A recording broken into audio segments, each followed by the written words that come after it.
मैले यो window install हुने अनि विन्डो फिनिसिङ तक मैले देखाएको थिएँ। यसपछिको सेटअपमा हामीले केही सामान्य कुरा केही गर्नु पर्दैन। पहिलोमा इङ्ग्लिस युनाइटेड अब रेडी गर्ने छ। अब ल्यापटपलाई युजरको लागि युजिङको लागि रेडी गर्नुको लागि युनाइटेड स्टेटलाई हामीले क्लिक गरेर यस गऱ्यौँ। त्यसपछि इङ्ग्लिस इन्डिया इन्डियाको हुनाले इङ्ग्लिस इन्डियालाई मतलब इङ्ग्लिसको भाषा इन्डियाको भाषालाई सिलेक्ट गऱ्यौँ। फेरि यसलाई अलि स्किप गरी उ गर्दा हुन्छ।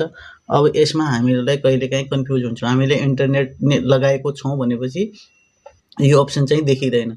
हामीले त्यही भएर वाइफाई अनि यो ल्यान्ड केबल चाहिँ निकालेर इन्टरनेटबाट डिस्कनेक्ट गऱ्यौँ भने चाहिँ नत्र चाहिँ हामीले साइन अप गर्नुपर्ने आफ्नो ID Microsoft account sign up गर्नुपर्ने हुन्छ। त्यही भएर मैले के गर्दैछु भनेपछि आई डोन्ट ह्याभ इन्टरनेट, मेरो मसँग इन्टरनेट चाहिँ छैन भनेर मैले यसलाई दिन्छु, किनकि यसले अप्सन दिन्छ। त्यसपछि यसले अब यसले भन्छ कनेक्ट नाउ, कनेक्ट गर भन्छ। कनेक्ट म गर्न चाहँदै, त्यही भएर म भन्छु continue with the limited setup. Limited सेटअपमा म कन्टिन्यू मतलब सेटअप गर्न चाहन्छु बिना इन्टरनेट लिमिटेड। मतलब अब हामीले यसमा जो हाम्रो युजर नेम आउँछ त्यो युजर नेम दिनुपर्छ। मैले अहिले अन्ली पिसीको हिसाबले मात्र दिइराखेको छु।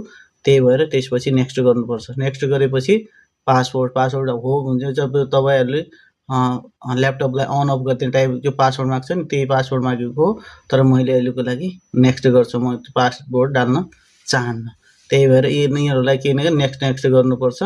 नेक्स्ट एक्सेप्ट आउँछ, फेरि एक्सेप्ट गर्यो। यो आफ्नो विन्डोको रुल एन्ड रेगुलेसन हो, हेर्नु होला।